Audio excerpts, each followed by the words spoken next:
ऐसे नहीं, ऐसे नहीं, ऐसे नहीं, पहले खड़े रहो, खड़े लो। ऐसे खड़े होने का, हाँ, और ऐसे पैर मारने का, जोर से।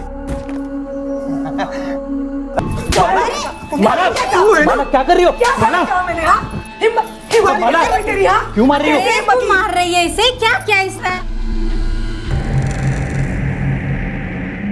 अरे आई पूछो इसने क्या किया है? मेरी छोटी बाची के साथ, इतनी छोटी बच्ची के साथ इसने। अरे जब मैंने इसको देखा ना, इसका उसकी फ्रॉक में हाथ था। सही कह रही है माला, मैं इसे छोड़ूंगा नहीं। अरे ज्यादा दिखाने के लिए रुको, देखो कुछ गलतफहमी हुई है। संजू ऐसा लड़का नहीं है, अच्छा लड़का है। आप मेरे बहन के पति हो ना, इसलिए आपका लिहाज करके मैं इसे अभी जिंदा छोड़ रहा हूँ, लेकिन मैं इसे छोड़ूंगा नहीं, इसे कोर्ट ले जाऊंगा, नहीं छोड़ूंगा इसे मैं। मुल्जिम संजू शिरोडकर पर चाइल्ड मोलेस्टेशन का इल्जाम सही साबित हुआ है। क्योंकि मुल्जिम अभी नाबालिग है, इसीलिए उसे 2 सालों के लिए जुवेनाइल रिमांड होम में रहने की ताकीद की जाती है। कहते हैं जिंदगी एक मंच है जहां हम सब अपना अपना किरदार निभाते हैं। अगर ये बात सच है तो ये किरदार हमें देता कौन है? कौन ये तय करता है कि कौन नायक बनेगा और कौन खलनायक? नमस्कार, आदाब। क्राइम पेट्रोल डायल 100 में आप सबका स्वागत है। कभी आपने सोचा है कि अगर अपना किरदार चुनना और अपनी जिंदगी की कहानी खुद लिखना हर इंसान के बस में होता तो ना तो इस दुनिया में कोई खलनायक होते और ना ही कभी कोई दुख भरी कहानी लिखी जाती। लेकिन सिर्फ चंद खुशकिस्मत लोग ऐसे होते हैं जो अपनी जिंदगी की कहानी खुद लिख पाते हैं।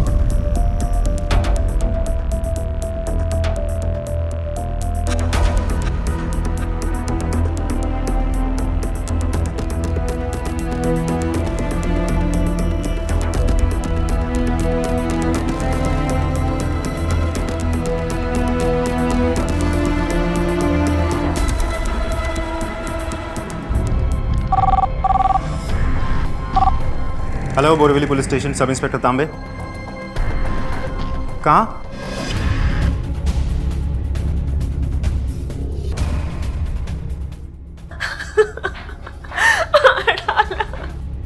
सर, मैं होटल का मैनेजर हूँ, मैंने ही आपको फ़ोन किया था।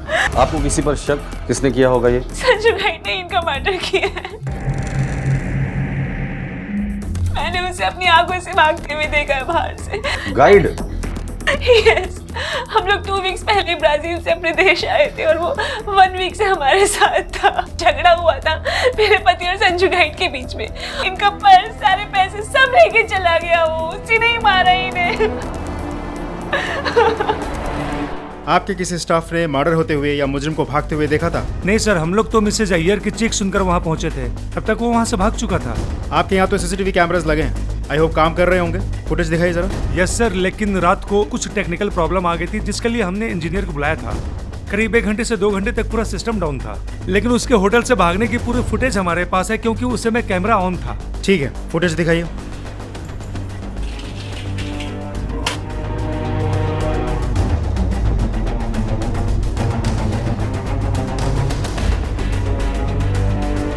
पॉज करो, रिवाइंड करो, बस प्ले। तो चेहरा ढक ही है इस फुटेज में, शायद बाहर वाले फुटेज में दिखा, बाहर वाला फुटेज दिखा।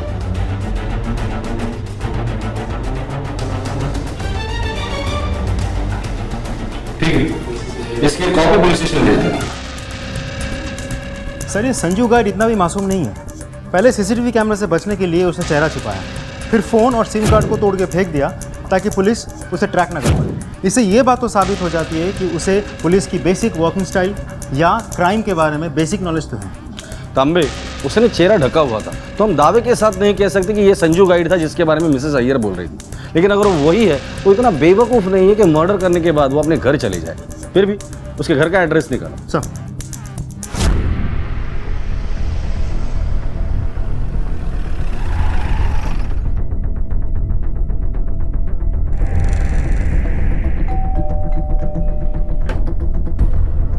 जी सर। संजू गाइड यही रहता है? सर पर वो तो सर यहीं रहता है, लेकिन कल रात से घर नहीं आया वो, और फोन भी नहीं मिल रहा है उसका। क्या हुआ सर? घर की तलाशी लेनी है, तलाशी लो घर की। हटो, लेकिन हटो, पूरा घर छान मारना। सर लेकिन सर क्या बात है सर, वो ठीक तो है सर? सर नहीं है। इस वक्त तुम्हारा भाई कहाँ मिलेगा? सर इस बारे में हम कुछ नहीं जानते। बचपन से 1 नंबर का आवारा लड़का है सर। वो तो इनका छोटा भाई है, तो इसलिए हमने इसको घर पे रखा हुआ है। सर टूरिस्ट गाइड है वो, इसलिए उसके आने जाने का कोई टाइम फिक्स नहीं है। क्लाइंट के हिसाब से चलना पड़ता है ना सर। इन दिनों किस क्लाइंट को गाइड कर रहे हैं, कुछ आइडिया है? नहीं सर, पक्का पता नहीं है, लेकिन कोई NRI क्लाइंट है। मिस्टर एंड मिसेस अय्यर, और उसमें से मिस्टर अय्यर का मर्डर हुआ है और तुम्हारा भाई प्राइम सस्पेक्ट है। उसकी कोई फोटो है? सर है, मैं ला के देती हूँ। सर ये रहा।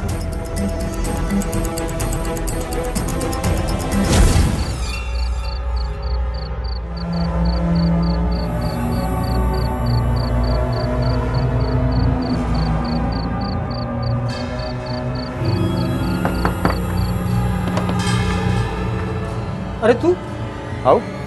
अरे चला ना अंदर। कैसे आना हुआ? सोचा जाते जाते एक खुशखबरी सुनाओ तुझे। क्या बात कर रहा है यार, कैसी खुशखबरी? तेरी वो मीना मिली थी गजरे वाली।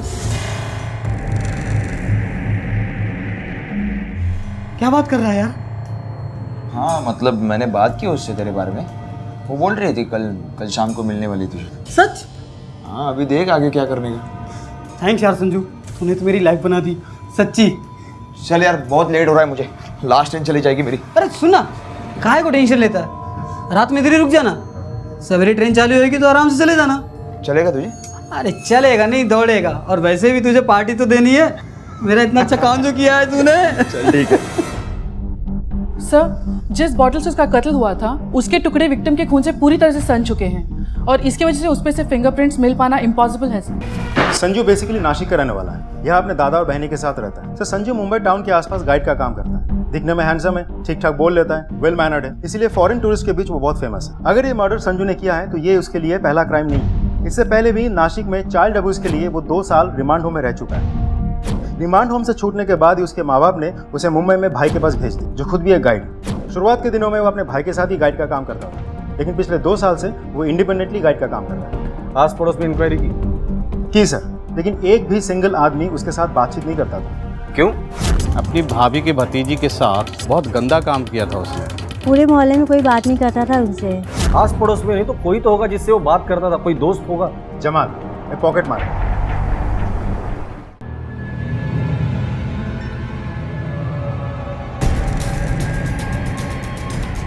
तब मैंने कुछ नहीं किया। उठ, छोड़ इसे।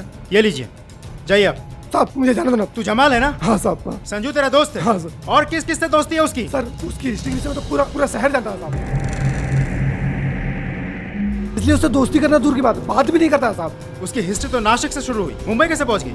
उसकी बहनी की वजह से। वो उसको जरा भी पसंद नहीं करती थी। उसके बॉम्बे आने से पहले उसने सबको का बता दिया कि उसका केस चल रहा है, इसलिए उससे कोई बात नहीं करता था। उसके सिर्फ 2 ही दोस्त, मैं और यादव तो टैक्सी चला रहा था साहब, और क्या?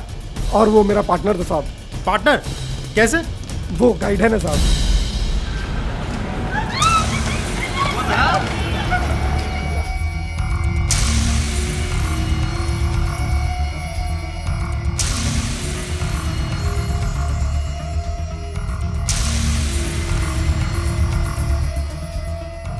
ये ले, तेरे 50 और मेरे 50। सॉलिड संजू भाई, मजा आ गया आज तो। क्या भाई लोग बड़े नोट गिन रहे हो हैं? लगता है तगड़ी कमाई की है आज। तो फिर? और मेरा हिस्सा किधर है? अरे मिलेगा यार, तेरे को भी मिलेगा। संजू दे इसको। यार पार्टी नहीं दोगे मेरे को? चल पार्टी करते। ये हुई ना बात। ये बात तो साफ है कि ये गाइड संजू दोनों चीजों का आदी था, पैसे कमाने के लिए और पैसे उड़ाने के लिए। मिसेस अय्यर ने हमें बताया था कि पैसों को लेकर उनके पति के साथ उनका झगड़ा होता था और होटल रूम से मिस्टर अय्यर का वॉलेट भी गायब है और लॉकर से कैश भी। सर मामला क्लियर है, लूट के लिए ही हत्या की गई थी। संजू ने मिस्टर अय्यर से पैसों की डिमांड की, मिस्टर अय्यर ने मना किया, संजू उसको मारकर पैसे लेके भाग गए। लग तो ऐसा ही रहा, लेकिन हम दावे के साथ नहीं कह सकते जब तक हमारे पास कोई ठोस सबूत ना हो। मैं समझा नहीं सर। तांबे, हम पुलिस वाले हैं। मुजरिम और मर्डर ये शब्द हम दिन में इतनी बार सुनते हैं कि उनका मतलब तो हमें पता होता है, पर इसके असर को लेकर हमारा एहसास खत्म हो जाता है। किसी भी बेगुनाह पर मुजरिम का लेबल लगाकर हम उसकी जिंदगी बर्बाद कर सकते हैं, इसलिए जब तक हमारे पास कोई ठोस सबूत ना हो किसी पर भी मुजरिम का लेबल लगाना गलत होगा। Sorry sir. It's okay. ये टैक्सी ड्राइवर यादव, ये कहाँ मिलेगा हमें?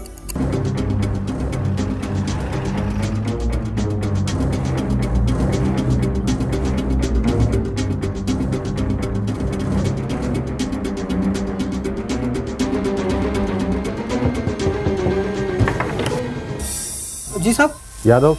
हाँ साहब, संजू आया था कल, मेरे साथ रुका भी था पूरी रात। वो सुबह ही चला गया। मुझे नहीं मालूम था साहब कि वो खून करके भागा है, नहीं तो उसी वक्त खबर की होती है आपको। सच्ची साहब, मेरा उसके साथ सिर्फ उठना बैठना है, उसके धंधे से मेरा कुछ भी लेना देना नहीं है साहब, सच्ची बोल रहा हूँ साहब। यहाँ से कहाँ जाने वाला था, कुछ बोला था? नहीं साहब, बस चाय पी और निकल गया। ये संजू ड्रग्स लेता था? नहीं साहब, कभी कभार बियर या बिस्की ले लेता था साहब। कोई गर्लफ्रेंड है उसकी? नहीं साहब, जहाँ तक मुझे मालूम है किसी लड़की से दोस्ती नहीं है साहब उसकी। ठीक है, अगर वो यहाँ दोबारा आए या फ़ोन करे तो हमें खबर करना। हाँ साहब, एकदम पक्का। वो जैसे ही आएगा सबसे पहले आपको खबर करूँगा साहब। क्या सोच रहे सर? संजू के बारे में सोच रहा था। संजू टूरिस्ट का काम करता है, अपने भाई के साथ रहता है, टूरिस्ट बिजनेस में अच्छा खासा कमाता है, ना ड्रग्स लेता है ना कोई गर्लफ्रेंड, अच्छा खासा कमाता होगा। फिर उसे पैसों की ऐसी क्या जरूरत आ पड़ी कि उसने मर्डर जैसा संगीन जुर्म किया। इसके अलावा टूरिस्ट गाइड का काम करते वक्त पैसेंजर को ठग के भी वो पैसे कमाता होगा, और इतना सारा पैसा वो सिर्फ 2 दोस्तों पर खर्चा करता होगा। मुझे नहीं लगता। तांबे, इस संजू के बारे में कुछ तो है जो हमसे छूट रहा है, पता करो। सर मैं अपने खबरियों को काम पे लगा देता हूँ, तुरंत सब कुछ पता चल जाएगा। ठीक है, तब तक मैं संजू के घर पे एक राउंड मार के आता हूँ। सर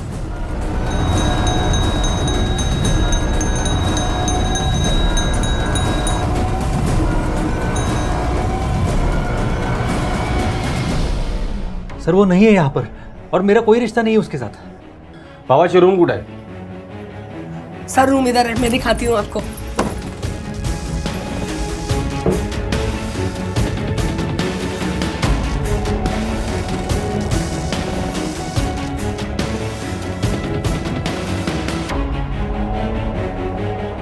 बहुत रंगीन मिजाज लगता है आपका भाई। रूम की तलाशी लो। सर एक्चुअली टूरिस्ट गाइड है हम लोग, तो गर्मी में टूरिस्टों के साथ घूमना पड़ता है हमें, पसीने की बदबू ना आए इसलिए हमें वो परफ्यूम लगाना पड़ता है सर। सर ये मिला है। चाइल्ड पॉर्न, ये भी शायद आपके धंधे की जरूरत होगी ना?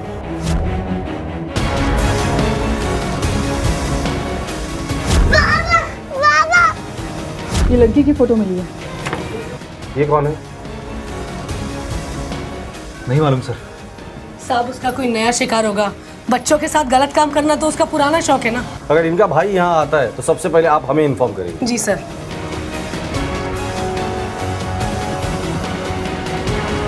मैं ऐसा क्यों करूंगी, मुझ पे क्यों इल्जाम लगा रहे हो? चुप कर। मैंने पहले कभी बोला नहीं, लेकिन नासिक में ही तूने ही फंसाया ना उसको। क्या बिगाड़ा उसने तेरा?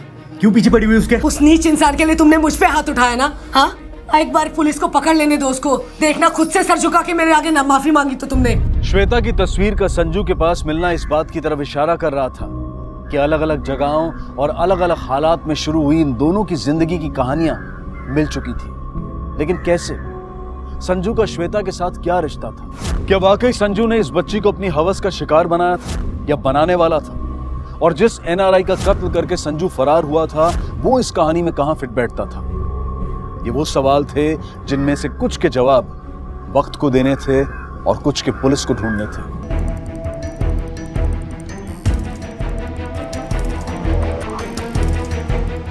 नाम साहब बोल। पता किया उस गुंडे के बारे में मैंने साहब। 2 टाके की 13 नंबर गली में एक कैसर मौसी का चकला है, वहाँ उसका हर रोज का उठना बैठना है साहब। और एक बात साहब, वहाँ उसकी जमुना नाम की एक आइटम फिक्स है, वो सिर्फ उसके साथ ही उठता बैठता है साहब।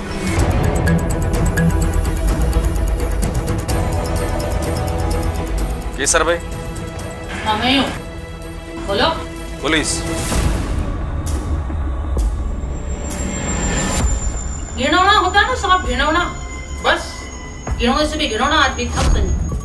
पहले तो यहाँ पे वो सिर्फ 2-3 दिन में एक बार आता था, फिर अचानक उसकी नजर यहाँ पे छोटी सी बच्ची पर पड़ी। 9 साल की महज साहब, इतनी सी बच्ची पड़ी। हमेशा उसको हमें यहाँ ले आता था, उसके साथ बैठ के मजे करता था। मैं उसकी नजर समझ गई, इसलिए मैं उस पर नजर रखने लगी। कभी उसको कभी भी उसके साथ कुछ करने का मौका नहीं दिया मैं, वरना वो संजू तो वो बच्ची मिली कहाँ तुम्हें? अनाथ थी साहब, रास्ते पर भटक रही थी अकेली बेचारी, इसलिए मैंने सोचा मैं उसे अपने साथ ले आई। सोचा थोड़ा आसरा मिल जाएगा। यही बच्ची थी?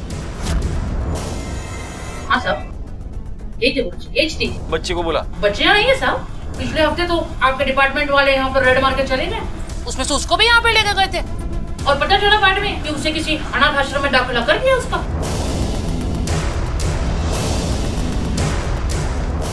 सभी पुलिस स्टेशन को इन्फॉर्म करके उस अनाथ आश्रम के बारे में पता करो। Yes sir.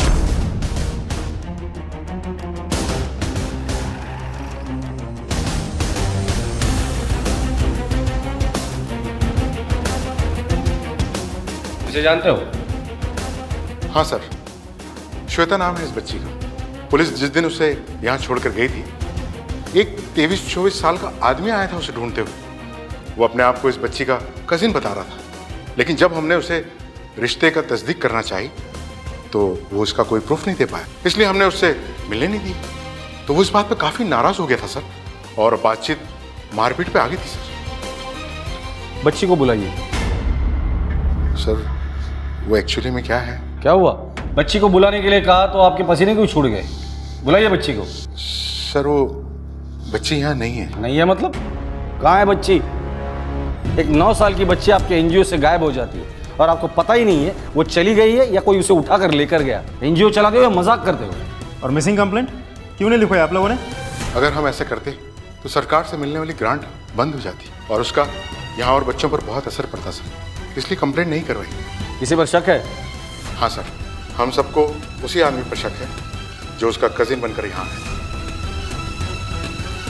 ये आदमी था? हाँ सर, ये वही आदमी है। भगवान ना करे वो बच्ची उसके पास हो सर।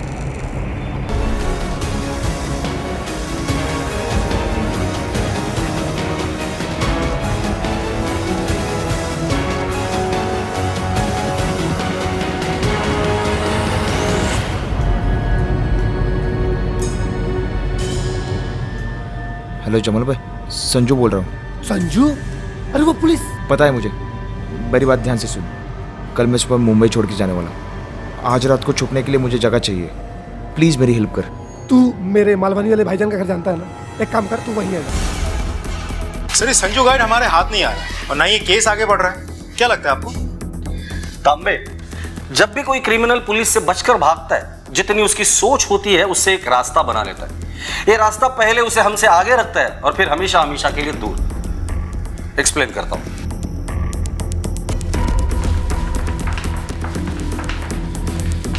रिकॉर्ड के हिसाब से यह है संजू, जो चाइल्ड अब्यूजर। यहां उसकी मुलाकात होती है श्वेता से। श्वेता एक अनाथ आश्रम में रहती है। संजू श्वेता को लेकर भाग जाता है। फिर संजू की मुलाकात होती है अय्यर से।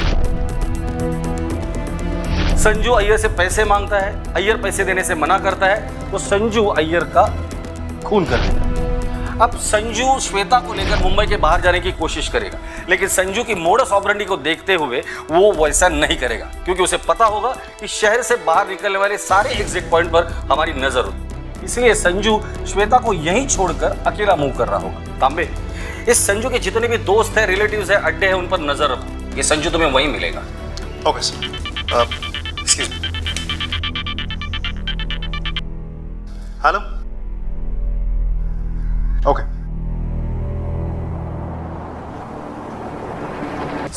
सर मैंने कुछ साले दोस्त माना था मैंने तुझे। चल। सर रुको। तूने मिस्टर अय्यर को क्यों मारा? अय्यर को क्यों मारा? श्वेता कहाँ है? क्या किया उसके साथ? श्वेता? हाँ श्वेता, वो छोटी सी बच्ची जिस पर तेरी गंदी नजर थी। अनाथ आश्रम से तूने किडनैप किया था ना? क्या किया उसके साथ? क्या है श्वेता? नहीं बोलेगा। तेरी खामोशी ना तुझे बचा नहीं सकती। तोड़ो इसे, तब तक तोड़ो जब तक ये सच ना बता दे। सर बहुत सख्त जान है। इतना तोड़ा लेकिन मुंह से एक शब्द नहीं निकला सिवाय श्वेता के। क्योंकि अभी तक उसे वहां चोट नहीं लगी जिससे उसे दर्द होगा। तांबे, डर सिर्फ इस बात का है कि लड़की तक पहुंचने में हमें देर न हो जाए। उसके पहले इसका मुंह खोलना पड़ेगा। एनआरआई अय्यर का हत्यारा और श्वेता का अपहरणकर्ता संजू गाइड अब पुलिस की गिरफ्त में था, लेकिन ना तो वो अपने जुर्म को कबूल कर रहा था और ना ही उससे इनकार कर रहा था। पुलिस के हर सवाल का उसके पास सिर्फ एक ही जवाब था, उसकी गहरी खाली आंखें और उसकी खामोशी। लेकिन अपनी तमाम कोशिशों के बावजूद पुलिस संजू की खामोशी नहीं तोड़ पाई, लेकिन उसे तोड़ना बहुत जरूरी था, क्योंकि श्वेता कहाँ है इस राज का खुलासा सिर्फ वही कर सकता था। और पुलिस को इस बात का डर था कि अगर वो वक्त रहते संजू की खामोशी नहीं तोड़ पाई तो कहीं श्वेता तक पहुंचने में उन्हें देर ना हो जाए। आगे क्या हुआ? क्या वाकई पुलिस का डर सही साबित हुआ? क्या सच में उन्हें श्वेता तक पहुंचने में देर हो गई?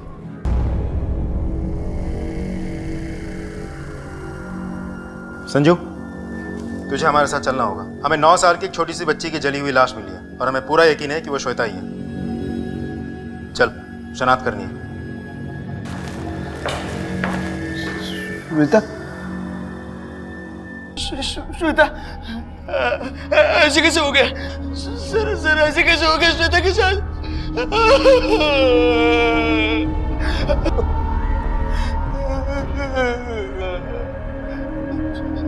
सर ऐसे कैसे हुआ सर?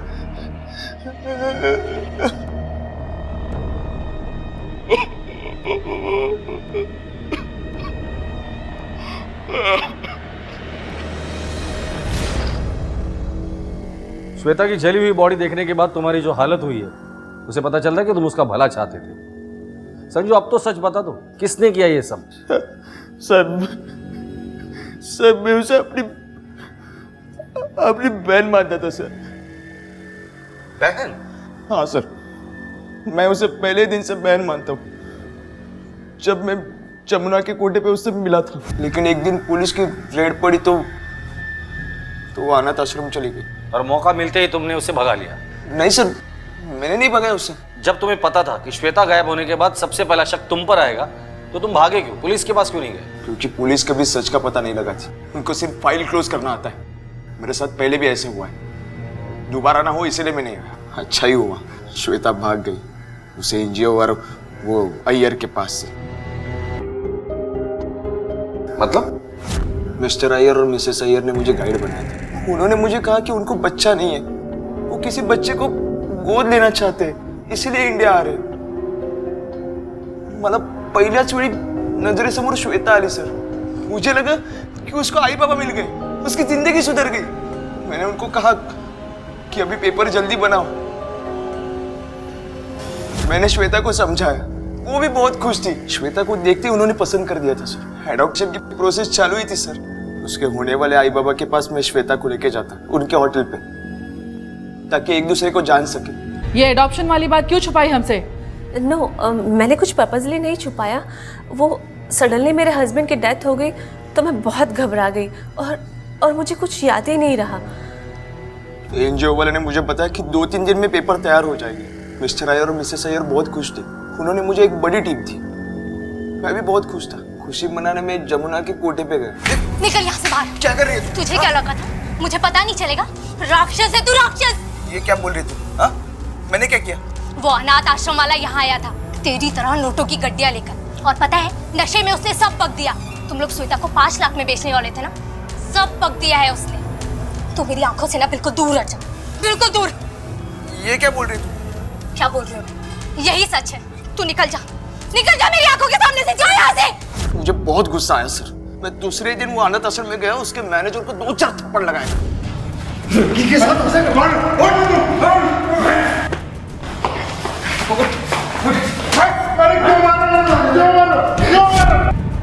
बाद में अय्यर को मिलने होटल चला गया। आई थिंक अब सारे कैमरा स्टार्ट हो जाने चाहिए।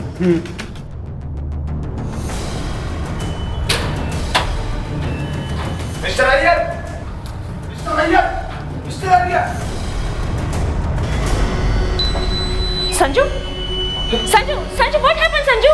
तुम्हारा कहना है कि तुमने अय्यर को नहीं मारा। तुम जब होटल पहुंचे तो अय्यर पहले से मर चुका था, तो तुम भागे क्यों? हमारे पास क्यों नहीं है? सर मैं ये जानता था, मैं आपके पास आया तो वो एनजीओ वाले और मिसेस अय्यर मिलके मुझे फंसा लेंगे, इसलिए मैंने भागने का सोचा। मैं कल ही भागने वाला था मुंबई से। संजू, जो कहानी तुमने सुनाई है दिल तो करता है कि उस पर यकीन करूं, पर कानून इस बात की इजाजत नहीं देता जब तक तुमने जो कहानी सुनाई है उसके सच्चाई के सबूत हमें नहीं मिले। जो डेड बॉडी हमने तुम्हें दिखाई थी वो श्वेता की नहीं थी। भगवान से दुआ करो कि श्वेता जिंदा है और वो सही सलामत हमें मिले।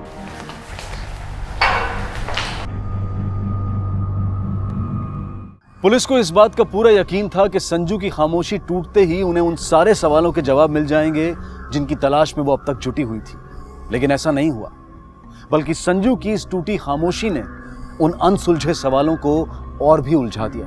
संजू ना सिर्फ एनआरआई अय्यर की हत्या से इनकार कर रहा था, बल्कि अपने आप को श्वेता का हमदर्द बताते हुए उसके गायब होने में अपनी किसी भी भूमिका से इनकार कर रहा था। तो क्या वाकई में संजू उतना मासूम था जितना वो अपने आप को दिखा रहा था, या फिर उससे भी कहीं ज्यादा शातिर जितना कि पुलिस अब तक उसे समझती आई थी? अगर संजू ने अय्यर की हत्या नहीं की थी तो फिर किसने की थी? और अगर श्वेता उसके पास नहीं थी तो फिर वो कहां थी? अरे बाबा, ये शॉप क्या है? भीतर देखो। अरे रुको, मैं देख कर आता है बंदा।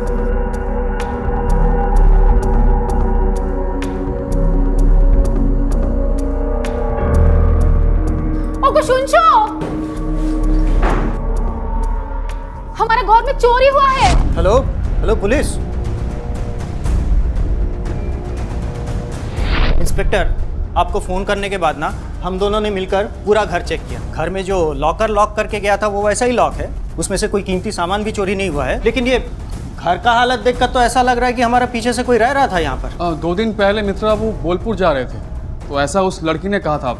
आखिरी बार कब देखा था उसे? मैम 2 दिन पहले, जब वो कंपाउंड से बाहर जा रही थी तो मैंने उसको रोका और पूछा कि कहाँ जा रही हो, तो उसने कहा कि कुछ सामान लेने के लिए जा रही हूँ, कुछ टाइम पे वापस आ जाऊंगी। दुकान मालूम है तुम्हें? हाँ सर, एक लड़की आई तो थी सामान खरीदने, तो सामने वाले बंगलो है ना, वहाँ पे किसी की मेहमान बता रही थी। मैम और एक बात, उस दिन वो सामान खरीदने के बाद वापस नहीं आई।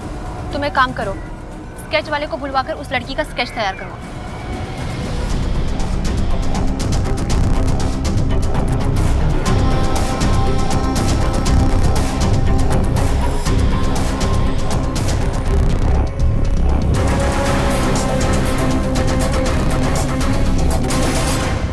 आप जानते हैं इसे? ये लड़की, और ये तो वही लड़की है, देखो तो।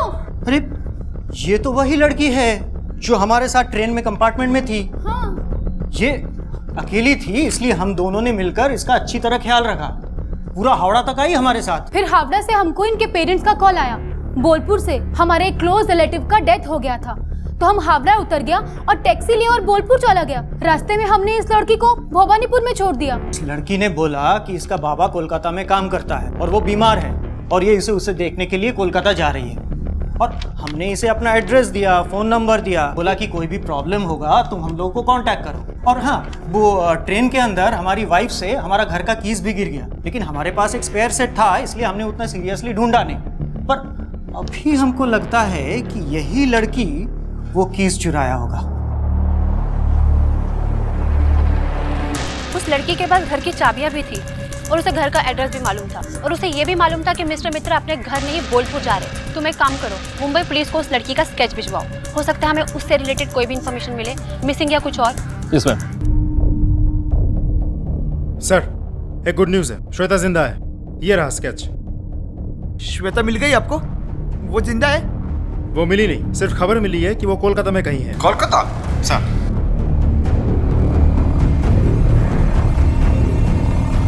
तो अभी वो कोलकाता से भी गायब है, लेकिन तांबे ये वाकई गुड न्यूज़ है कि श्वेता जिंदा है। कोलकाता पुलिस को श्वेता से जुड़ी हर इंफॉर्मेशन भेज दो और इस केस से जुड़े हर शख्स को उठाकर लेकर आओ, क्योंकि इस केस में अभी भी कुछ ऐसा बाकी है जो ये लोग हमसे छिपा रहे हैं।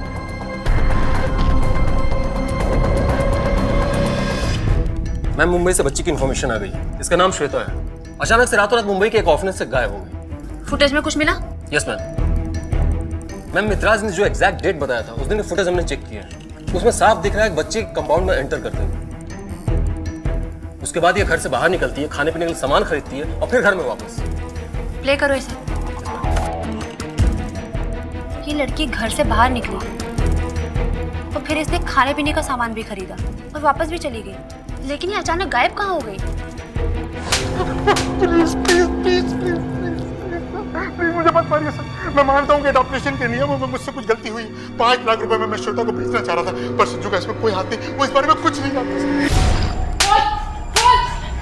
आपको खुदा का वास्ता मैडम, आपको खुदा का वास्ता बख्श दो मुझे पता था वो लोग श्वेता को बेचने जा रहे हैं, मुझे पता था, लेकिन तो भी मैं पुलिस वाले के पास गई नहीं, क्योंकि मुझे वो अनाथ आश्रम वालों ने 1 लाख रुपया दिया था मेरा मुंह बंद करवाने के लिए। मैडम, संजू सच में श्वेता से बहुत प्यार करता था, उसे लेके उसके मन में कोई भी गंदा इरादा नहीं था। वो सच बोल रहा है मैडम। मैंने ही उसके बिस्तर के नीचे वो गंदी डीवीडी छुपाई थी मैडम। क्यों? मैं बहुत नफरत करती थी उससे, बहुत ज्यादा नफरत करती थी। संजू, संजू आना जरा। हाँ लो, चलो मैं आता हूँ। क्या हुआ वैनी, क्यों बुलाया? तुझे बच्चे बहुत पसंद है ना? बहुत पसंद है मुझे।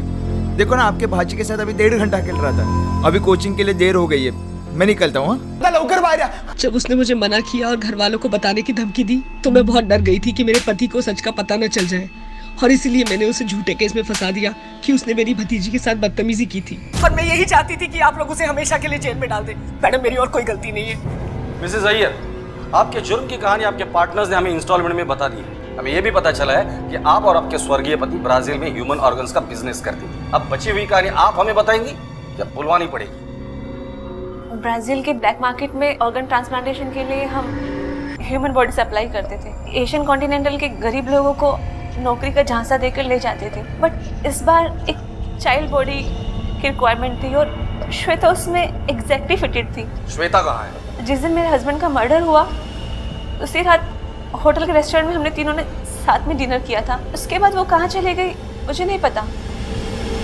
सर, मिसेस अय्यर की झूठ बोलने की कोई वजह नजर नहीं आती। मुझे तो लगता है संजू झूठ बोल रहा है। संजू श्वेता को लेकर हमेशा से ही बहुत पॉजिटिव था, इनफैक्ट अभी भी है। तो शायद उसे जब सच्चाई पता चली तो मिस्टर अय्यर को मार दिया। ऑफ कोर्स ऐसे हो सकता है, लेकिन ऐसे ना होने के भी पूरे चांसेस है। हमारे पास संजू बेगुनाह है इसके कोई सबूत नहीं, उसी तरह वो गुनहगार है इसका भी कोई सबूत नहीं। हाँ, सीसीटीवी फुटेज से हमें ये पता चलता है कि कत्ल वाले दिन और वक्त संजू होटल में गया था, पर उससे ये साबित नहीं होता कि ये कत्ल संजू ने किया है। तो फिर कौन हो सकता है सर? वो तो यहाँ किसी को जानता भी नहीं। इस वक्त कुछ कहना मुश्किल है, लेकिन तांबे एक पॉइंट नोटिसेबल है। मिसेस अय्यर ने कहा था जब मिस्टर अय्यर का जिस रात खून हुआ था उस वक्त श्वेता उन दोनों के साथ थी। अगर ऐसा है तो श्वेता कहाँ है? आपको क्या लगता है सर, क्या हो सकता है? मुझे लगता है कि इस पूरी कहानी में एक और किरदार इन्वॉल्व है जो अभी तक हमारे सामने नहीं आया, या फिर इन्हीं किरदारों में से कोई एक है जो डबल रोल प्ले कर रहा है। नहीं समझा सर। कोलकाता पुलिस को फोन करो और अपडेट्स लो। अगर ये श्वेता हमें मिल जाती है फिर सब समझ में आ जाएगा। हम लोग पूरी कोशिश कर रहे हैं, पर वो लड़की अचानक हवा की तरह गायब हो गई है, वो भी बिना कोई क्लू छोड़े। Thank you very much ma'am, thank you. वो लड़की मुंबई में हुए एक मर्डर केस की बहुत ही इंपॉर्टेंट कड़ी है। कम ऑन, एक काम करते हैं, हम लोग फिर से शुरू करते हैं। उस कंपाउंड के जितने भी बंगलों के ओनर्स हैं और उनकी फैमिली पर नजर रखो। उस सोसाइटी में रोज जो भी आता जाता है, भाजी वाला, दूध वाला, जो भी, उन सब पर नजर रखो। कोई ना कोई ऐसा डॉट तो है जिसे हम मिस कर रहे हैं। Yes ma'am.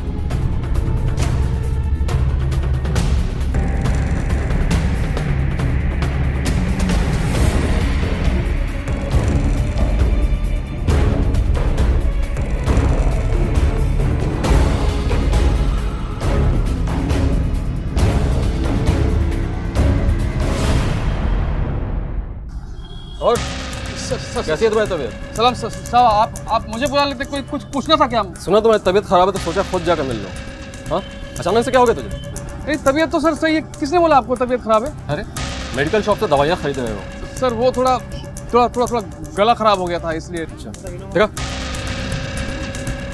ये दवाइयाँ तो बच्चों की है, कैसे उसको बच्चा रहता है? सर वो सर बोल सर। चल सर, यार कुछ नहीं। चल सर, चल। मैडम गलती हो गई, मैडम गलती हो गई। बताता हूँ मैडम, जब से वो आई थी तब से वो मेरी नजर में थी, और जिस दिन वो सामान खरीद के वापस आ रही थी तो बंगलों में कोई नहीं था, सब सो रहे थे। छोटी सी मासूम सी बच्ची पर नजर डाली कैसे? हाँ, गलती हो गई मैडम गलती हो गई मैडम गलती हो गई मैडम।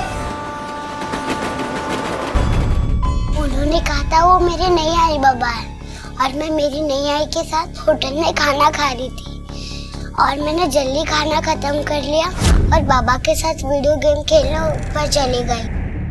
ओके, टीवी देखा बैठ के। और मेरे काका ने तो भेजा था। मैं वहाँ से भाग के रेलवे स्टेशन पे चली गई, और पता नहीं मैं कौन सी ट्रेन में बैठ गई। सॉरी संजू भैया, सिर्फ आप ही भरोसा करने के लिए, मेरी वजह से आपके साथ ये सब हुआ। सॉरी नहीं बोलते बेटा, मैं तो सब कुछ भूल गया। जो मेरे साथ हुआ अब तो तुम्हारे साथ नहीं होगा। मैं इंतजार करूंगा तुम्हारा। मुझे किसी ने नहीं अपनाया, लेकिन मैं तुम्हें अपनाऊंगा। हाँ बेटा, तुम्हारे साथ कुछ गलत नहीं होने दूंगा। संजू तुम बेकसूर हो, जा सकते हो। तावड़े और हाँ सॉरी।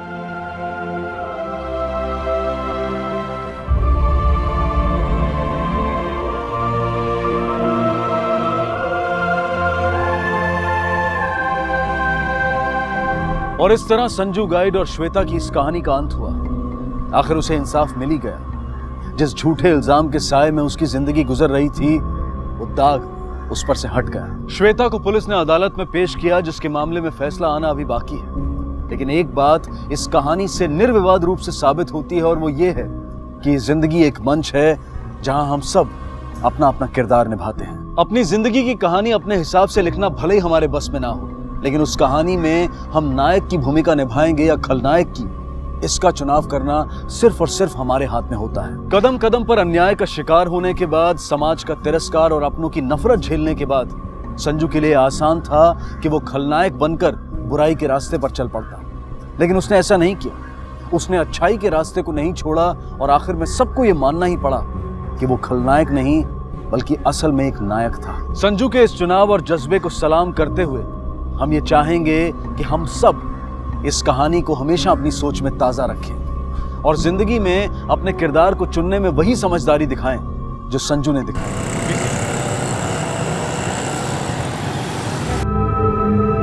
सुनो, सब ले लिया? हाँ। कुछ छूटा नहीं है ना, वरना लेट हो जाएगा। सुनो, मैं बोल रही थी आई बाबा बोल ही रहे हैं तो क्यों ना हो जाने के बाद चले। अंजलि कुछ नहीं होने वाला, चलो जल्दी निकलते हैं और जो कुछ भी होगा देख लेंगे ना, है कि नहीं? अरे यार बैठो, हम अपने हनीमून के लिए जा रहे हैं। लग्नाची अडचणी आल्या त्या संपल्यात की नहीं? वैसे भी वहां पे तुम्हें परेशान करने के बहुत मौके मिलने वाले हैं मुझे। आप इतनी जिद क्यों कर रहे हैं? एक दो दिन रुक जाते हैं ना, मेरी तबीयत सच में ठीक नहीं है। अरे मैं 10 बार बोल चुका हूं हम नहीं रुक सकते, तुम्हें बात समझ में नहीं आती? तुम्हारी तबीयत इतनी भी खराब नहीं है, बच्चे को कोई खतरा नहीं होगा, मैंने कहा ना। मुझे समझ नहीं आ रहा है ऐसे क्या इमरजेंसी है कि आप ऐसा। तुम्हें समझने की कोई जरूरत नहीं है, मैंने कहा ना तुम्हें। फटाफट तैयार हो जाओ, चलो निकलना है हमें। दामाद जी आप खामोखाम परेशान हो रहे, और वैसे भी डरने की कोई बात तो है नहीं। सासरे बुआ मला माहिती मी काय करतोय, ये मेरा घर का मामला है, आप बीच में मत बोलिए। मैंने डिसाइड कर लिया है, आज हम लोग जा रहे हैं बस। अरे बेटा, लेकिन मंजूषा पेट से है, इसका तो थोड़ा ख्याल रखो। तुम आ रही हो या नहीं?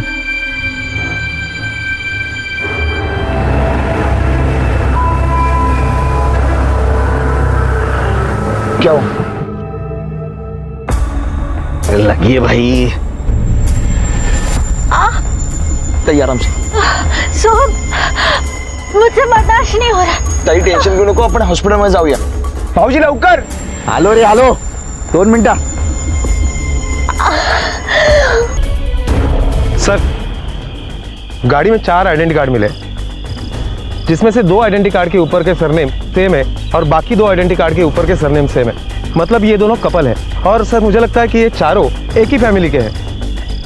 सर हाईवे पर लूटपाट का मामला दिखाने की कोशिश की गई है, लेकिन वैसे है नहीं, क्योंकि गाड़ी में मोबाइल पर्स सब कुछ वैसे के वैसे ही है। हो सकता है, लेकिन फिलहाल कुछ नहीं कहा जा सकता। शिंदे, किस आदमी को बाथरूम लगी हो, इसीलिए इसने हाईवे से गाड़ी नीचे 50 मीटर दूर यहाँ कच्चे रास्ते पर रोकी, और जैसे ही गाड़ी से बाहर निकला इन पर किसी ने हमला कर दिया और सबको मार दिया। एक काम करो, इस पूरे एरिया की तलाशी लो, शायद कोई सुराग मिल जाए। Okay sir. चलो।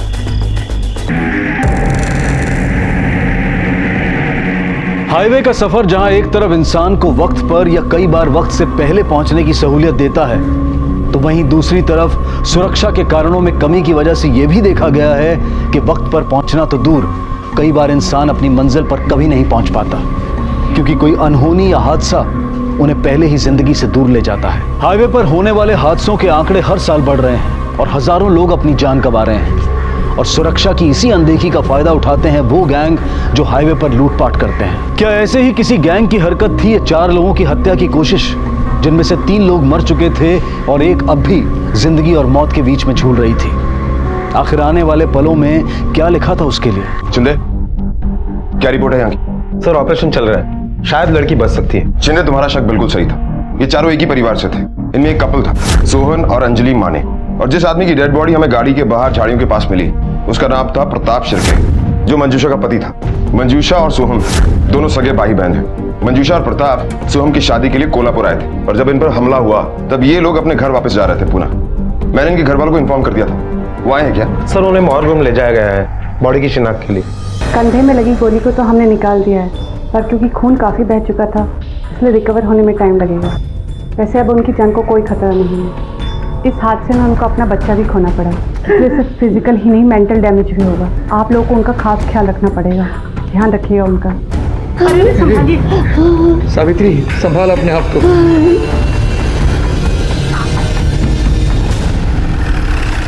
सर, ये उन हिस्ट्री शीटर्स की लिस्ट है जिनका हाईवे पर लूटपाट करने का रिकॉर्ड है।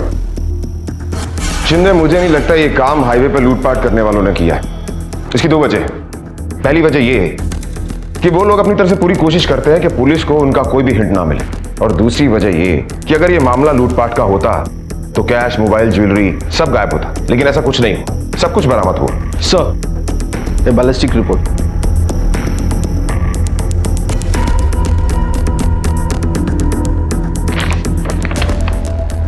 चिंदे, इस बैलिस्टिक रिपोर्ट से मेरा शक और पक्का हो गया। देखो, गोली किसी हाई एंड गन से चली, और हाईवे पर लूटपाट करने वाले लोग देसी कट्टे का इस्तेमाल करते हैं। सर, ऐसा भी हो सकता है कि चारों में से किसी एक से प्रॉब्लम हो और बाकी 3 लोग हादसे का शिकार हो गए हो।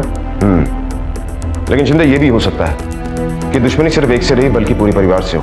इस बार परिवार पूरा इकट्ठा था, इसीलिए हमला हो।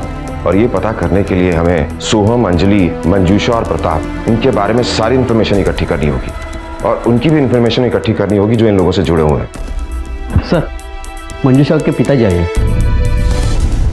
मेरी समझ में नहीं आ रहा है कि चारों एक साथ कैसे थे। मतलब? सर, वैसे तो इन चारों को पूना जाना था, पर सोहम और अंजलि पहले निकले थे। थोड़ी देर बाद में मंजूषा और प्रताप निकले थे, दोनों अलग अलग गाड़ियों से।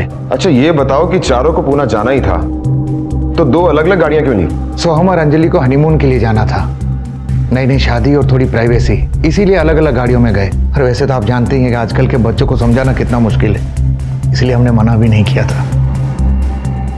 सर, मुझे अभी अर्जेंट निकलना पड़ेगा, क्या है कि सातारा में मुझे अर्जेंट काम है। ठीक है, फिलहाल आप जा सकते हैं, लेकिन हो सकता है कि आपको जल्दी वापस आना पड़े। चिंदे, कमाल का आदमी है। बेटा, बहू और दामाद मर चुके और बेटी हॉस्पिटलाइज है, लेकिन इसे अर्जेंट वर्क से सातारा जाना है। सर, मुझे नहीं लगता कि जनार्दन हमें सब कुछ सच बता रहा है।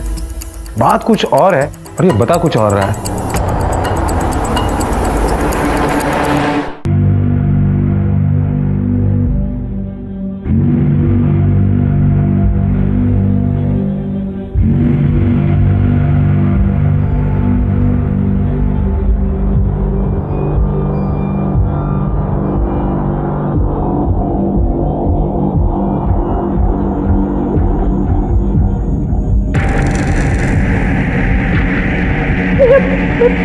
बच्चा, मेरा बच्चा।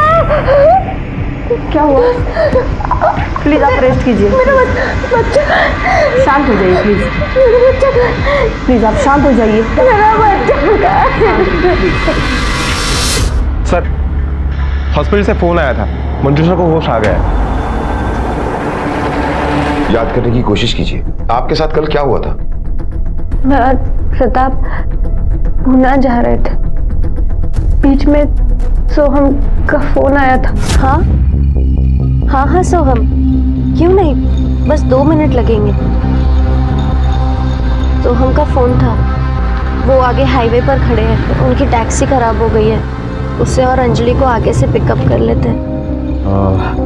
अरे हम लोग अभी तक हाईवे पे पहुंचे नहीं हैं और उनकी टैक्सी खराब होगी। पुणे गए ना, दूसरी टैक्सी पकड़ के आ जाए। क्या हुआ? हाँ हाँ, नहीं कुछ नहीं, ठीक है, पिकअप कर लेंगे उन्हें। उसके बाद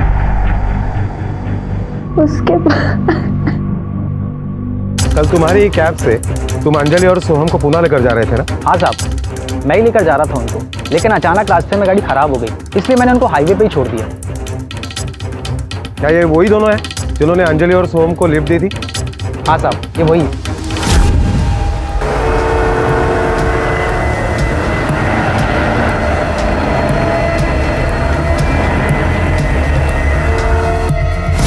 और प्रताप ने अंजलि और होम को हाईवे से पिकअप किया था।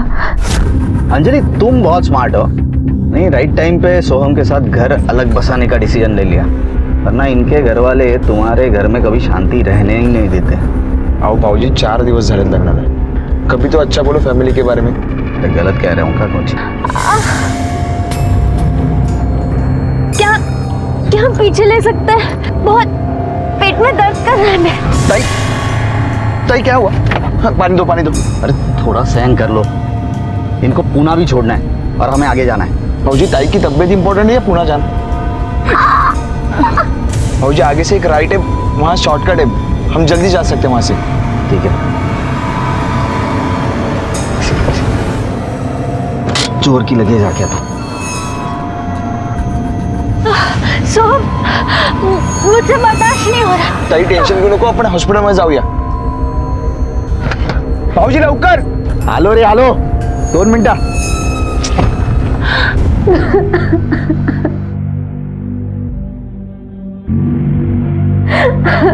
इंस्पेक्टर साहब, आपको इन्हें थोड़ा और वक्त देना होगा।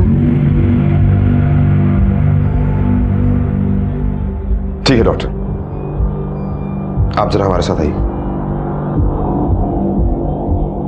डॉक्टर, हमें इनसे कुछ जरूरी इंफॉर्मेशन चाहिए। कितना टाइम लगेगा इन्हें रिकवर होने में? कितना टाइम लगेगा ये तो मैं नहीं बता सकती, लेकिन हाँ, रिकवर होने में टाइम तो लगेगा। और आप लोगों के सवालों से उनकी तबीयत और भी खराब हो सकती है। वो वैसे ही मेंटल और फिजिकल ट्रॉमा में है, एक तो शूट आउट की वजह से और दूसरा वो अपना बच्चा खो चुकी है।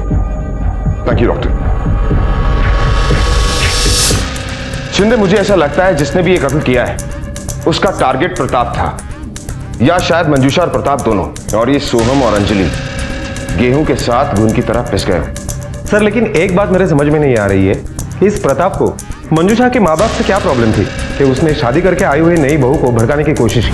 अंजलि, तुम बहुत स्मार्ट हो, नहीं राइट टाइम पे सोहम के साथ घर अलग बसाने का डिसीजन ले लिया, वरना इनके घर वाले तुम्हारे घर में कभी शांति रहने ही नहीं देते। हो सकता है वो सच बोल रहा हूँ, या फिर अपनी कोई कमी छुपाने की कोशिश कर रहा हूँ।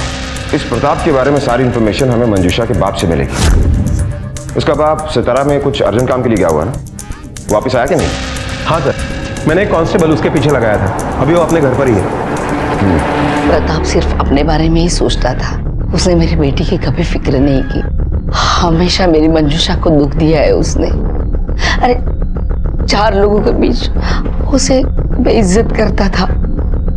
सर, सच कहूं तो प्रताप बहुत गुस्से वाला आदमी था, यहाँ तक कि उसने मेरे सोहम पर कोर्ट केस भी कर दिया था, हमारी अपनी जमीन हथियाने के लिए। वो सबको गालियां देता था, किसी की इज्जत करना तो उसे आता ही नहीं था। इसलिए तुमने उसे तंग आकर जान से मार दिया, है ना? सच कहूं तो हाँ, मैं उसे तंग आ गया था, पर मैंने उसका खून नहीं किया। मैं अपने बेटे बहू को क्यों मारूंगा? मैंने किसी को नहीं मारा सर। शिंदे, इस जनार्दन की कॉल रिकॉर्ड्स और मोबाइल लोकेशन निकालो, क्योंकि ये सिर्फ प्रताप से ही नहीं, सोहम और अंजलि से भी गुस्सा था, क्योंकि अंजलि के कहने पर सोहम अलग घर लेकर रहने के लिए तैयार हो गया था। लेकिन सर, फिर जनार्दन मंजूषा को क्यों मारेगा? शिंदे, ये मत भूलो कि गोली मंजूषा के कंधे पर लगी है, और कंधे पर गोली लगने से कोई मरता नहीं है।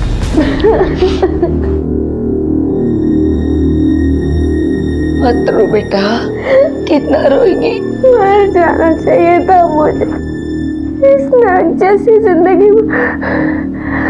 मेरा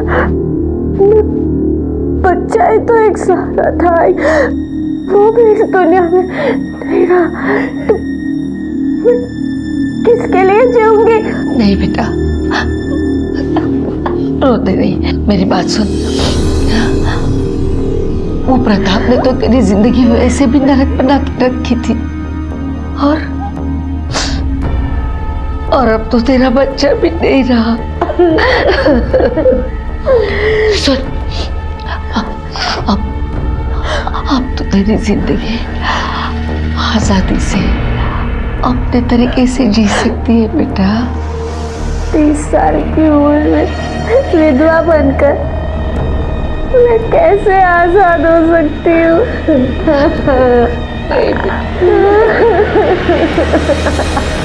सर, हमने जनार्दन के मोबाइल की लोकेशन ट्रेस की है। कत्ल के वक्त जनार्दन का मोबाइल लोकेशन हाईवे के आसपास का नहीं था। और सर, ये सोहम की पोस्टमार्टम रिपोर्ट। सोहम के पोस्टमार्टम रिपोर्ट के मुताबिक सोहम के बॉडी पर गोली के अलावा कुछ चोट के निशान पाए गए। वो ज्यादा पुराने नहीं थे और उसमें से कुछ घाव भर भी चुके थे। इसका मतलब कुछ दिन पहले सोहम की किसी से लड़ाई हुई थी और उसने सोहम को बहुत बुरी तरह से मारा भी। लेकिन क्यों? और ये बात उसके घर वालों ने हमसे छुपाई क्यों?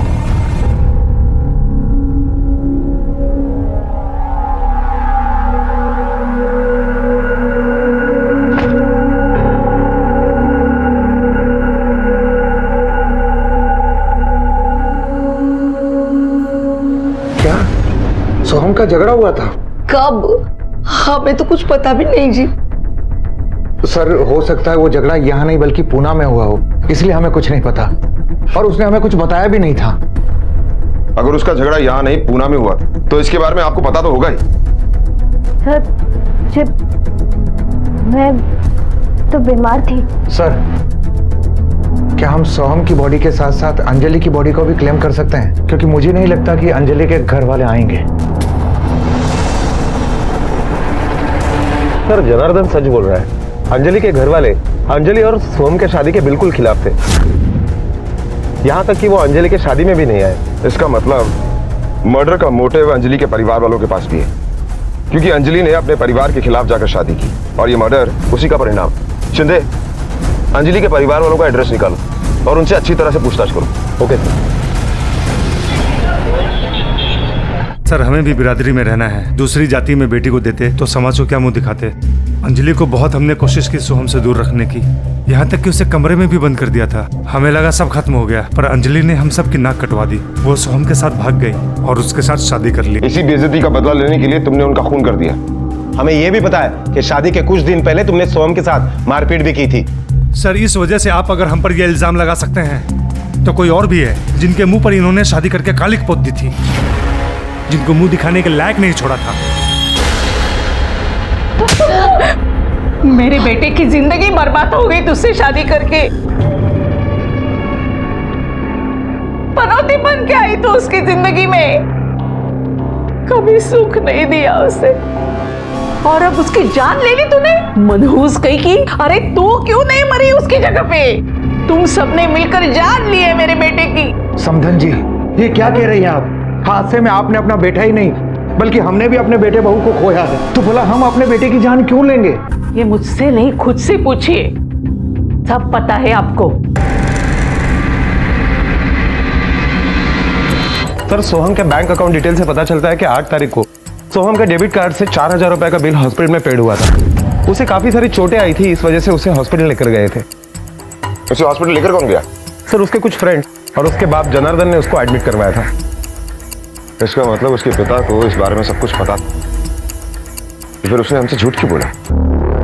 यह है सोहम की शादी का कार्ड जिस पर लड़की का नाम अंजलि नहीं नेहा है। अब और कुछ छुपाने की कोशिश की ना तो अगली बार पूछेंगे नहीं, उगलवाएंगे, समझे? सर, नाम तो बदल ही सकते ना।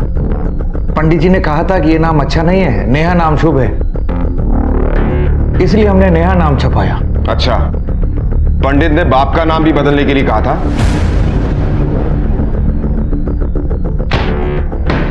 देखो इसे, इस पर बाप का नाम रघुनाथ भोसले लिखा हुआ है, कॉर्पोरेटर। तुम्हें पहले एक सांगा कि तुम झूठ क्यों बोल रहे थे? कहीं ऐसा तो नहीं कि उससे डर कर सच छुपा रहे थे? मैं भला उससे क्यों डरूंगा? अच्छा, उससे नहीं डरते? फिर उस दिन तुमने झूठ क्यों बोला था कि तुम्हें नहीं पता कि सोहम को किसने मारा, बल्कि तुम ही उसे हॉस्पिटल लेकर गए थे? हॉस्पिटल के सीसीटीवी फुटेज दिखाऊं ताकि सब कुछ याद आ जाए? मैं ये नहीं कहती कि तेरे साथ जो कुछ भी हुआ है वो भूलना इतना आसान है, पर कोशिश तो कर। नसीब में जो कुछ भी लिखा है वो हम बदल नहीं सकते, ना ही मिटा सकते हैं। शायद इसीलिए भगवान ने हम औरतों को सहन शक्ति दी है, ताकि जो कुछ भी दुख हो हम हंस के पी जाए। यहाँ से तुझे हिम्मत मिलेगी, शांतिपण मिल। तू बस हाँ बैलेंस।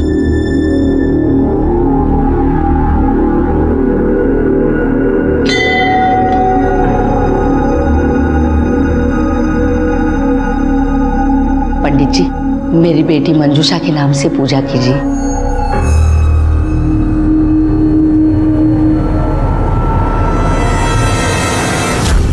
रोहन भोसले, सोहम के साथ तुमने मारपीट की थी ना? हाँ की थी, और सिर्फ मारपीट नहीं, हड्डियां तोड़ी थी उसकी। पर आप साबित कैसे कर पाओगे? उसकी चिंता तुम मत करो, ये हमारा काम है, हम कर लेंगे। तुम सिर्फ अपनी हड्डियों का ख्याल रखो। अरे सर, अंदर चल के बात करते हैं ना। अब भी क्या बच्चे की बात का बुरा मान गए? दरअसल अपनी बहन से बहुत प्यार करता है। जब सोहम ने उसका मजाक उड़ाया तो गुस्से में आकर इसने उसके साथ मारपीट की। शर्म आनी चाहिए आपको। अपने बेटे को समझाने की बजाय इसी की शर्ट ले रहा है। इसने कानून को अपने हाथ में लेने की गलती की है और इसे आप बढ़ावा दे रहे हैं। हाँ सर, गलती होगी। बच्चा है, गर्म खून है, गुस्सा जल्दी आ जाता है इसे। यह भी तो हो सकता है इसी गुस्से में इसने सोहम, उसकी वाइफ और उसके ब्रदर इन लॉ तीनों का खून किया। और गर्म खून को ठंडा करना हमें अच्छी तरह से आता है। सर आप गलत समझ रहे, इसने सिर्फ मारपीट की है, किसी को मारा नहीं। इसने नहीं मारा तो आपने मारा है। सर मैं किसी को क्यों मारूं? मैं तो भगवान का शुक्र मानता हूँ ये सब शादी के पहले हो। शादी के बाद अगर अंजलि आ जाती तो ये सोहम मेरी बेटी को छोड़ के भाग जाता। तब सोचो तो मेरी बेटी का क्या होता। कम से कम उसको आजकल 1000 रिश्ते आ रहे हैं, लड़कों की कुछ कमी नहीं है।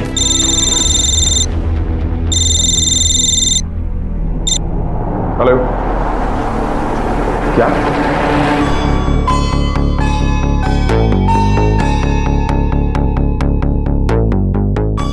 आज सुबह हम दोनों मंदिर गई थी। मैं अंदर पूजा करने के लिए चली गई। बाहर आके देखा तो मंजूषा बाहर नहीं थी। मैंने उसे ढूंढा, वहां एक सुनसान जगह पर बैठी हुई मिली। मंजूषा दिखा तो काय ग इकडे काय करतेस? काय ग? मैं मंदिर की परिक्रमा कर रही थी।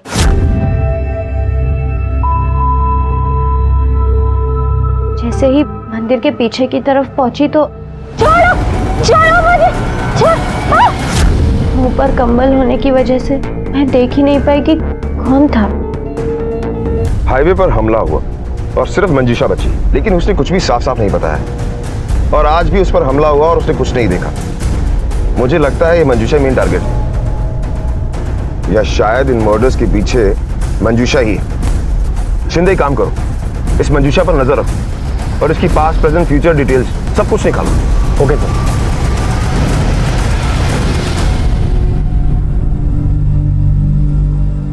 मंजूषा,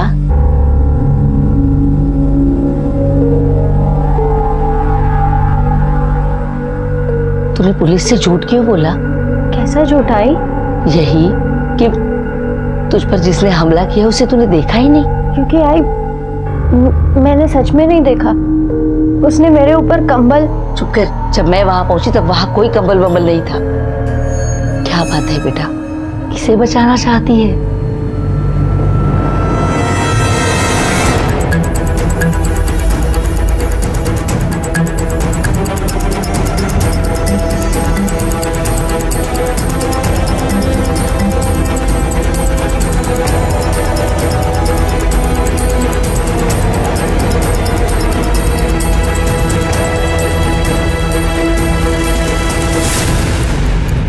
सुनील, मंदिर में जितने भी सीसीटीवी कैमरास हैं सबकी फुटेज निकालो।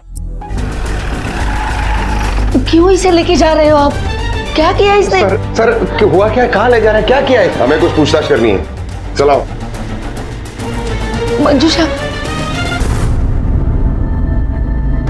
ये देखिए, जिस टाइम आप मंदिर की परिक्रमा कर रही थी, ये उस टाइम की सीसीटीवी फुटेज है।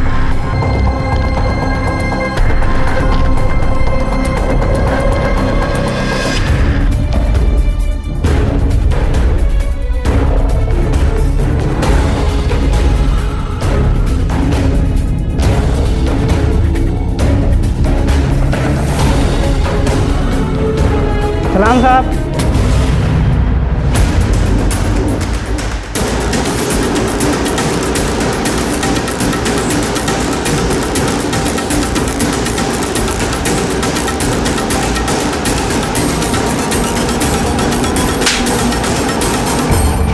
ये इरफान है। हम दोनों एक दूसरे से प्यार करते थे।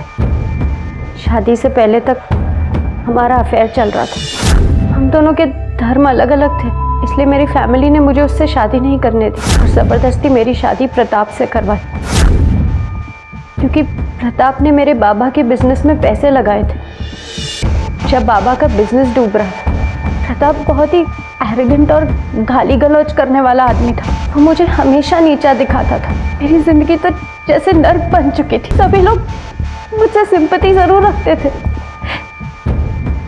पर कोई मेरी हेल्प नहीं करना चाहता था। और फिर 4 महीने पहले एक दिन अचानक इरफान मिला।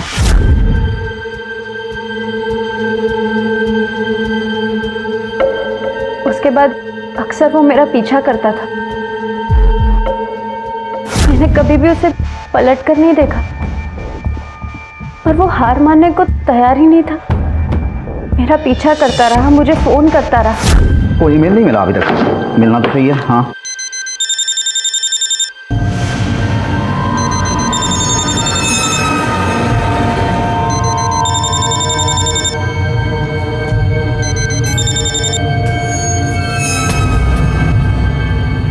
फिर मैंने आखिरी बार मिलकर इरफान को समझाने का सोचा और उसे मिलने बुलाया। कहाँ थे तुम? कब से तुम्हारा इंतजार कर रहा हूँ मैं। आके तरस गई थी तुम्हें देखने के लिए। इरफान प्लीज दूर रहो मुझसे। अब मेरे और तुम्हारे बीच कुछ नहीं हो सकता। तुम मेरा पास्ट हो, प्रताप मेरा प्रेजेंट है। अरे पर ये अचानक से क्या हो गया? इरफान, आज के बाद मैं तुमसे कभी नहीं मिलूंगी। मैंने इरफान वाली बात किसी को भी नहीं बताई। मुझे डर था कि अगर प्रताप को ये बात पता चली तो वो मुझे जान से मार देगा। और कल जब मैं मंदिर गई तो मैंने ये बात इसलिए नहीं छुपाई थी क्योंकि मैं डर गई थी, बल्कि इसलिए नहीं बताई क्योंकि मैं जानती थी कि मेरी बातों का यकीन कोई नहीं करेगा। सब यही मानेंगे कि मेरा और इरफान का अभी भी अफेयर चल रहा है, जबकि मैंने उसे कभी कोई कांटेक्ट नहीं रखा। सब यही समझेंगे कि मैंने मेरे पति का कत्ल करवाया है और उसके कत्ल की साजिश में मुझे भी घसीट लेंगे।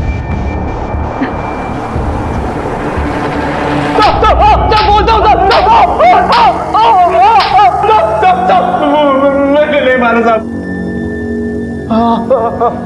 देख, तेरे मोबाइल लोकेशन से हमें पता चल चुका है कि 8 तारीख को जब मर्डर हुआ तब तू हाईवे पे था। चल सच सच बता, तूने मंजूषा के लिए प्रताप को मारा ना?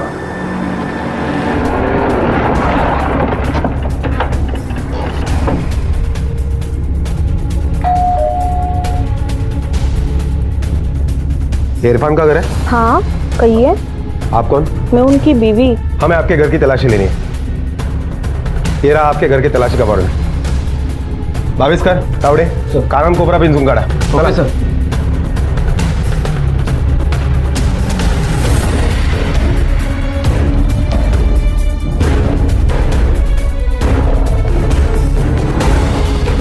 सर, पूरा घर ढूंढा, गन कहीं नहीं है। सर, इथे पण काय नाही भेट।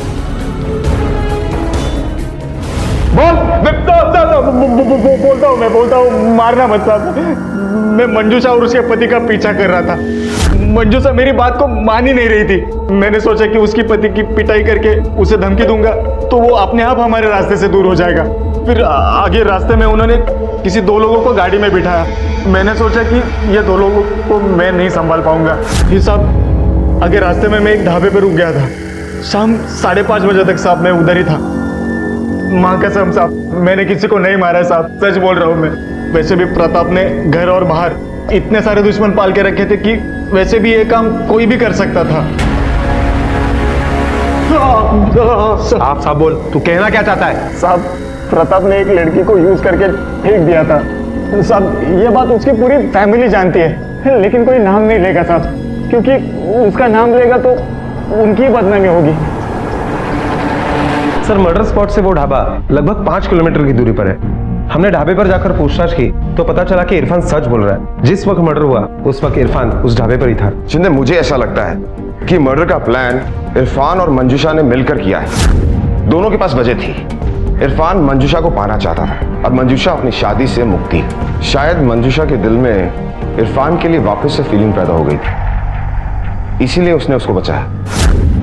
पता नहीं कौन से कर्मों की सजा मिल रही है मुझे, जो ऐसी औलाद पैदा हुई है मेरे घर में। एक ने शादी करके समाज में नाक कटवा दी और एक है जो शादी के बाद भी अफेयर कर रही है। बाबा गलत समझ रहे। बकवास मत कर, मुझे सब पता है। अरे तेरी वजह से समाज में निकलना मुश्किल हो गया है मेरा। चुप भी करो। और कितना कीचड़ उछालोगे दूसरों पर? कभी खुद पे शर्म नहीं आती तुम्हें? हमेशा से तुमने अपनी बातें मुझ पर और बच्चों पर ला दी है। कभी कभी तो मुझे शक होता है कि प्रताप की इन हरकतों से तंग आकर और सोहम ने जो अंजलि के साथ शादी की उसकी वजह से और अपना कॉन्ट्रैक्ट खोने की वजह से तुमने तो इन तीनों का खून नहीं किया। सर, प्रताप के कॉल रिकॉर्ड में हमें एक नंबर ऐसा मिला है जिस पर कुछ महीने पहले काफी सारी बातें हुई है, और बैंक रिकॉर्ड के मुताबिक एक अकाउंट नंबर ऐसा मिला है जिस पर लगभग हर महीने पैसे जमा किए जाते थे। सर, ये बैंक अकाउंट और फोन नंबर एक ही इंसान के नाम पर रजिस्टर्ड है। नाम क्या है? सर, राधिका माने। राधिका माने से तुम्हारे क्या संबंध है? छुपाने की कोशिश मत करना, क्योंकि हम राधिका तक पहुंच चुके हैं। इसलिए तुम्हारा फायदा इसी में है कि तुम सब कुछ सच सच बता दो, वरना तुम पर इतने केस लगाएंगे कि सारी जिंदगी तुम्हारी जेल में गुजरेगी। राधिका माने? हाँ, आपको हमारे साथ पुलिस स्टेशन आना पड़ेगा। Police station? लेकिन क्यों? राधिका मेरे कजिन की बेटी है। बचपन में उसके माँ बाप की एक एक्सीडेंट में मौत हो गई थी, तब से मैंने उसे पाला है। जनार्दन काका और सावित्री काकी ने मुझे पाल पोस कर बड़ा किया, अच्छी जिंदगी दी, कभी कोई भेदभाव नहीं किया। लेकिन मंजूषा ताई की शादी के बाद जब से वो प्रताप मेरी जिंदगी में आया है, मेरी जिंदगी तहस नहस हो गई है। काका ने जबरदस्ती मुझे उसके साथ रिश्ता रखने के लिए मजबूर किया। प्रताप का जब मन करता था वो तब मेरे साथ जबरदस्ती करता था। अपने बच्चे की तरह पाला मैंने उसे, और बदले में उसने मेरी बेटी का घर बर्बाद कर दिया। वो कहती थी कि प्रताप की गंदी नजर है उस पर। काका ने कभी मेरा विश्वास नहीं किया, कभी मेरा साथ नहीं दिया, क्योंकि उन्हें प्रताप से पैसे मिल रहे थे। सर, ये सब 3 साल तक चलता रहा। सर, ये सब झूठ है, बकवास है। अगर ऐसा था तो 3 साल तक ये सब कैसे चलता रहा? सर, राधिका का दिल आ गया था प्रताप पे। मैंने तो खुद देखा है प्रताप पर उसे डोरे डालते हुए। जैसे ही मैंने अपने ब्यूटिशियन का कोर्स कंप्लीट किया, मैंने वो घर छोड़ दिया और वापस कभी नहीं गई। 2 महीने हो गए, मैंने किसी की शक्ल नहीं देखी, पर प्रताप ने हार नहीं मानी। वो मेरे पीछे पड़ा रहा, और आज जब आप कह रहे हैं कि वो मर गया है, तो मुझे दुख होने की बजाय खुशी हो रही है, क्योंकि उस जैसे गंदे घटिया इंसान को बहुत पहले मर जाना चाहिए था। सर, अगर हम राधिका या जनार्दन इन दोनों में से किसी की एक के बयान को भी सच मान ले, फिर भी राधिका के पास ही प्रताप को मारने का स्ट्रांग मोटिव है। 3 साल तक प्रताप ने राधिका को अब्यूज किया। उसने अपने बीबी तक को नहीं छोड़ा और इसे भी छोड़ना नहीं चाहता था, और इसीलिए इन सब से मुक्ति पाने के लिए और बदला लेने के लिए राधिका ने प्रताप के ऊपर गोली चलाई होगी, और गलती से सोहम और अंजलि दोनों मारे गए होंगे। शिंदे, इस राधिका पर नजर रखो, पता करो इसने किसी से कोई गन तो नहीं खरीदी थी, या किसी को सुपारी दी हो, या ये भी हो सकता है कि उसने किसी के साथ मिलकर प्रताप को मारने की प्लानिंग की हो। Okay sir.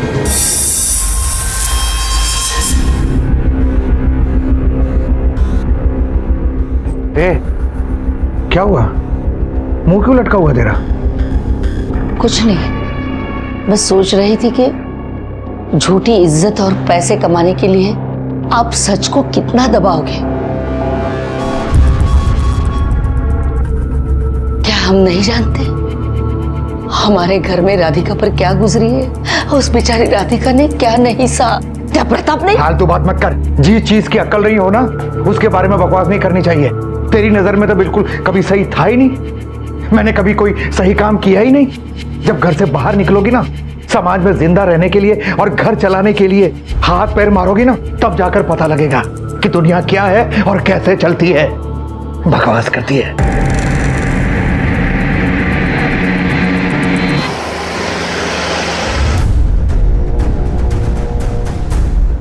सर, हमने राधिका के घर और ब्यूटी पार्लर के आसपास चेक किया, लेकिन ऐसा कुछ भी नहीं मिला जिससे हम ये कह सके कि राधिका ने प्रताप को मरवाया हो या किसी को सुपारी दी हो, और उसने गन खरीदने के कोई सबूत भी नहीं मिले। हेलो,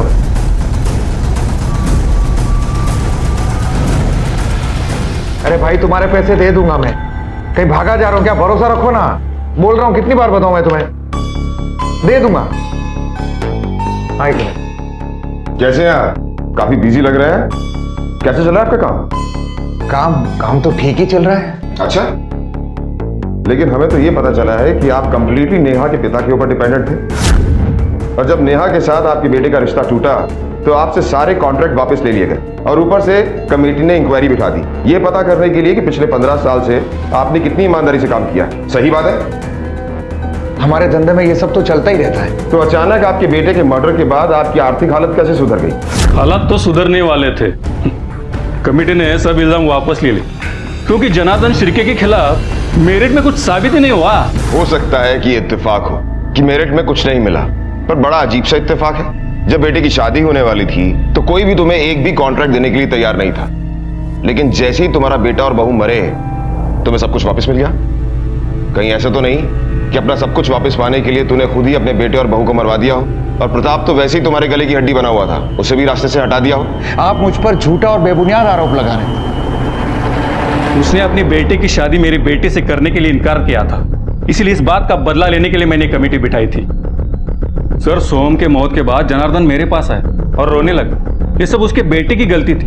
वो खुद अपने बेटे की शादी मेरी बेटी नेहा के साथ करवाना चाहता था, लेकिन औलाद ऐसे निकली, वो तो क्या करे। सर, 20 साल से मेरी और उसकी जान पहचान थी, इसलिए मैंने सोचा कि उसे माफ कर दूं, और मैंने कभी उसे सोहम की हत्या करने के लिए नहीं कहा था, और ना ही कभी मैंने उसको धमकाया था। तुम सिर्फ अपने बारे में सोचते हो। तुमने अपने फायदे के लिए जबरदस्ती अपनी बेटी की शादी प्रताप से करवाई, और फिर राधिका से फायदा उठाने के लिए उसे भी बलि पर चढ़ा दिया, और अपने बेटे की शादी नेहा से करवाने की सोची ताकि उसके बाप से फायदा उठा सको। और जब सोहम ने तुम्हारे प्लान को चौपट कर दिया तो तब तुमने सोहम और अंजलि दोनों को मरवा दिया। अब जल्दी से बता दो, किससे करवाया ये काम? किसे सुपारी दी थी? बोल। साहब, मैं सेल्फिश नहीं हूं। आज की इस जोड़ तोड़ की दुनिया में जैसे जिंदा रहा जाता है, बस मैं भी वही कर रहा था, पर मैं अपने लिए नहीं कर रहा था, अपने परिवार के लिए कर रहा था। पर इस सब के लिए मैं किसी को मार नहीं सकता। सोहम तो मेरा अपना बेटा है। अच्छा, तो रघुनाथ से मिलने के लिए क्यों गया था? वो भी तुरंत अपने बेटे की मौत के बाद। तेरे जैसा बाप अपने बेटे की मौत का भी फायदा उठा सकता है। फायदा नहीं साहब, मजबूरी। घर में 3 सदस्य हैं तो उनके लिए भी तो पैसा चाहिए था। सोहम की मौत के बाद मैं रघुनाथ जी से इसलिए मिला था कि मेरी रुकी हुई आमदनी फिर से शुरू हो जाए। आज तक तुमने जो कुछ भी कहा है झूठी कहा है, इसलिए तेरी किसी भी बात पर विश्वास नहीं किया जा सकता।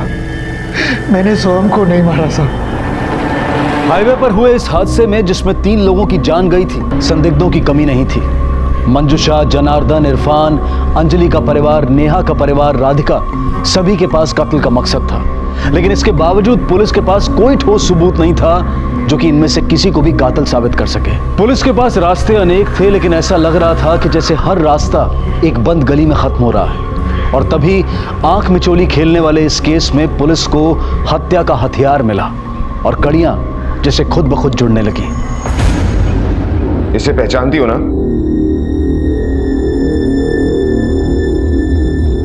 अब बात को बिना घुमाए फिराए सब कुछ सच सच बताओ, क्या हुआ था उस दिन?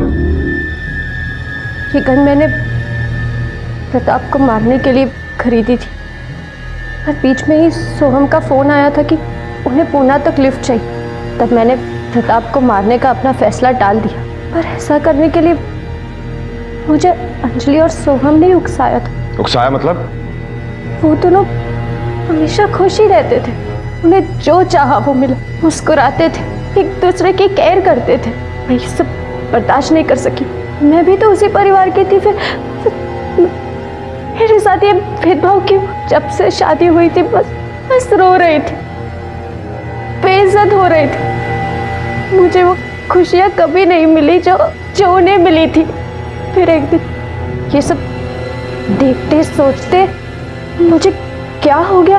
3 लोगों की जान लेने से बेहतर होता कि तुम अपने आप को समझाती, एक सही फैसला लेने की हिम्मत जुटाती। तुम्हारे एक गलत फैसले ने 2 मासूमों की जान ली है।